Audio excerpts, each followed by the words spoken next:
বলেন এটা ভণ্ড। কারণ কারামত আল্লাহ এইভাবে ব্যক্তিগত মালিকাধীন আল্লাহ করেন না। আল্লাহ সুবহানাহু ওয়া তাআলা তুমি বুঝা তৌফিক দান করো, সকলে পড়ি আমিন। চাচা, আপনার সন্তান যদি অসুস্থ হয় আপনি কি করেন? তাবিজ লটকান? বাচ্চাদের লটকায়, বাচ্চাকে বাচ্চার মাও লটকায়, লটকায় না? আপনার গ্রামের কথা শুধু বলছি না, তাবিজ লটকায় না ভাই?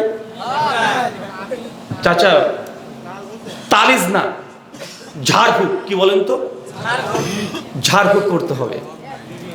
আল্লাহর নবীকে যখন ইহুদি নারী যখন জাদুটনা করেছিল আল্লাহর নবীর উপরে, আল্লাহ আকাশ থেকে কি নাজিল করেছিল? তাবিজ একগুচ্ছা।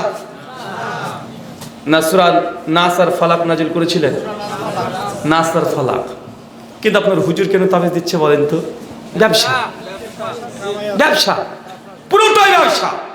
কেন দেখাচ্ছে আপনার একটা ছেলে, ছোট্ট বাচ্চা ছেলে আমার কাছে নিয়ে এসেছেন, হুজুর শুনেছি আপনি ভারত থেকে এসেছেন, তো আমার ছেলের চোখটা যেন একটু লাফাচ্ছে, তো আপনি একটু ঝাড়ফুঁক করে দেন তো। এখন আমি ধরেন সূরাতুল ফাতিহা পড়ে 3 বার ফু দিয়ে দিলাম। এখন যদি বলেন হুজুর কত হাদিয়া দিব, আমি যদি বলি যে 500 টাকা দেন, তোমার সঙ্গে করে রেগে যাবেন, হ্যাঁ তোর ফুয়ের এত দাম, হ্যাঁ তুই 3 বার ফু দিলি আর 500 টাকা, রেগে যাবে না ভাইজান?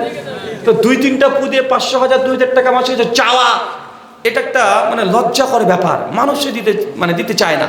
এখন হুজুররা পরিকল্পনা করলাম, আমরা পরিকল্পনা করলাম কিভাবে এর ভিজিটটাকে বাড়ানো যায়। আরে ফু দিয়ে 50 টাকা বেশি তো চাইতে লজ্জা লাগে, 500 টাকা চাইবো কিভাবে, 1000 টাকা চাইবো কিভাবে? আমরা করে দিলে ব্যবসার ডিজিটাল পদ্ধতি। কি আপনি যখন আসবেন যে হুজুর আমার মেয়েটা এই বিয়ে, ছেলেপক্ষ আসে, দেখতে আসে, পছন্দ হয়ে যায়, দিয়ে বলে এই মেয়ে আমার পছন্দ, কোনো সমস্যা নেই, দিনক্ষণ তৈরি করবো, বিবাহিত চলে যায়, গিয়ে আর ফোন করে না, আমরা ফোন করলে আর ফোন ধরে না। সমাজে আছে না, কথা বলে?